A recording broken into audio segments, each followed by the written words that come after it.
You keep putting off your important tasks that you know you should be doing them. You are not unlucky. You are not incapable. You're not behind because life hates you. You're behind because you don't trust yourself. And every time you are very close to progress, you pull yourself back. You say that you want discipline, but when it gets hard, you disappear. You say that if you want love, but when somebody is actually close to you, you shut down with them. And you say that you want success, but when the real opportunity shows up, you just procrastinate. And be honest, how many times you have ruined your own momentum? And this is not laziness, this is self-sabotage. And today we are going to break it down properly, not just on the surface level, not just believe in yourself. We are going to understand what actually self-sabotage is, why you keep doing it, and the guilt cycle keeping you trapped, and exactly how to stop. Self-sabotage is very subtle. It's not dramatic. How it looks like? It looks like that you are putting off your important task. You are going to gym for 2 good weeks and then you're quitting. Starting a project but ghosting it. Overthinking until you do nothing. Relapsing into the habit loop when you feel bad. And the very important, setting impossible standards so you will never start them. And here is the painful part. Your action don't match what you say you want to do. You say you want growth, but every single day you are feeding comfort. You say you want change, but you protect your familiarity. And the gap between your truth and your behavior, that's a self-sabotage. And most of it comes from one core issue, that you don't trust yourself enough, that you cannot handle pain. Second thing, the real root of self-sabotage, the fear of being hurt. Self-sabotage is not a stupidity, it's a protection. Your brain is trying to protect yourself. Your brain is trying to protect yourself from emotional part that you went through in past. You failed and felt humiliated. You opened up and got hurt. You tried and got judged. You trusted and you got betrayed. So now your subconscious mind says, never again. And that protection shows up as procrastination, perfectionism, avoiding opportunities, pushing people away, chronic indecision. And believe me, you're not scared of that failure. You are scared of feeling that same pain again. So instead of risking growth, you choose familiarity. Even though familiarity is miserable, at least it's predictable. Now let's talk about the part that most people ignore. You self-sabotage, then you feel guilty, then you feel more embarrassed. Then you escape the guilt with even more bad habits. And then you sabotage again. And that's a whole prison, my friend. I have noticed there are 2 types of guilt. Healthy guilt says, okay, I made a mistake, let's fix it. While unhealthy guilt says, you are a failure, you always mess up. So what's the point of starting something? While healthy guilt corrects your behavior, unhealthy guilt is attacking your identity.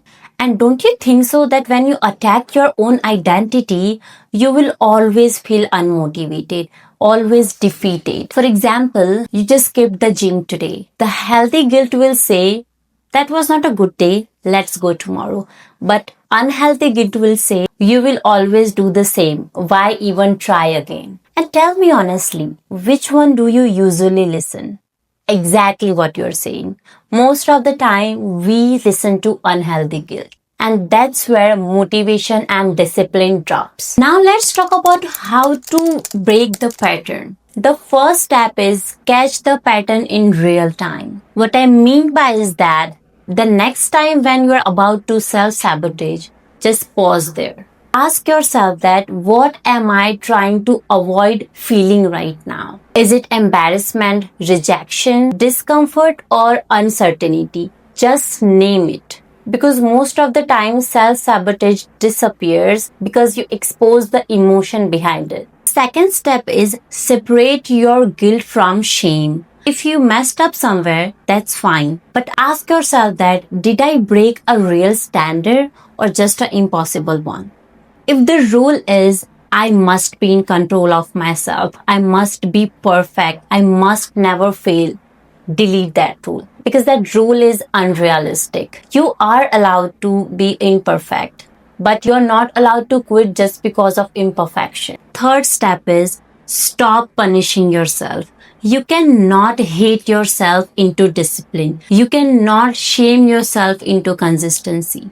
Because punishment creates rebellion and compassion creates correction. If you relapse, say that, okay, that happened. What will be my next action? Don't say that I ruined everything because progress is not destroyed by one mistake only. It will be destroyed by giving up entirely. Step 4 is fall in love with discomfort because you are trying to build a life that requires a stronger version of yourself. And that version is built through discomfort. Rejection builds confidence. Failure builds skill.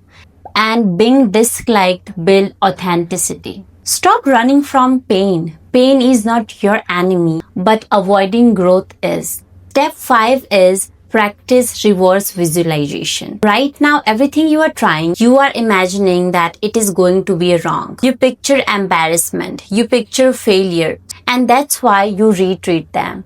So instead, imagine that thing to be in right way. See yourself finishing up the workout. See yourself speaking confidently. See yourself following through. Because your brain doesn't know the difference between reality and rehearsal. If you rehearse failure, you will behave like it's guaranteed.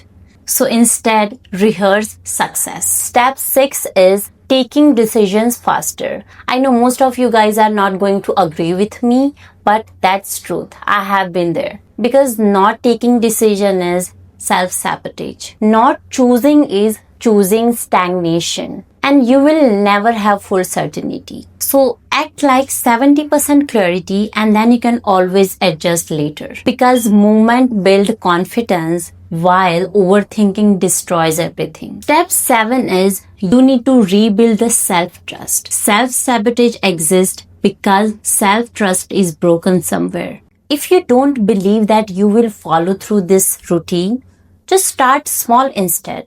Keep promises to yourself that are embarrassingly small. Just 10 minutes of work. One healthy meal. One difficult message sent. Stack proof. Because confidence is not based on motivational. It's based on evidence. Even if you don't feel like doing it, just do it. Being embarrassed, being scared, being hurt, just do it. That's where the confidence kicks in. अब बात करते हैं identity shift की. And this is the most important part, guys. Stop saying that I'm a procrastinator. I'm not consistent. I always mess the things up. Because somewhere this is becoming your script. So instead, try saying that I don't quit easily. I correct my mistakes quickly. I'm learning discipline and I don't quit on myself anymore. Your brain listens and then it looks for proof. So give it a proof. You are not broken. You're just protecting yourself in outdated ways. You just need to evolve. And self-sabotage is not a personality trait. It's a pattern and patterns can be always interrupted. I have really learned how to interrupt patterns. And that's how I came out of that loop. And here is the universal truth that nobody is coming to save you from yourself. At some point, you have to decide that I am done being an obstacle of my own self. And here I am giving you a challenge. The next time you are feeling like avoiding, delaying, hide something, or an urge to quit at the time, just pause there. Just pause there and choose differently, even just once. That's how it starts. Let me know in the comment section that in which way you have been sabotaging yourself and which action you are going to take on that. And let's rebuild your self-trust. You should start journaling, and if you don't know how to start journaling from scratch, I have made a whole video on that. You can just watch it out and help yourself. I'll see you in the next video. Until then, bye-bye.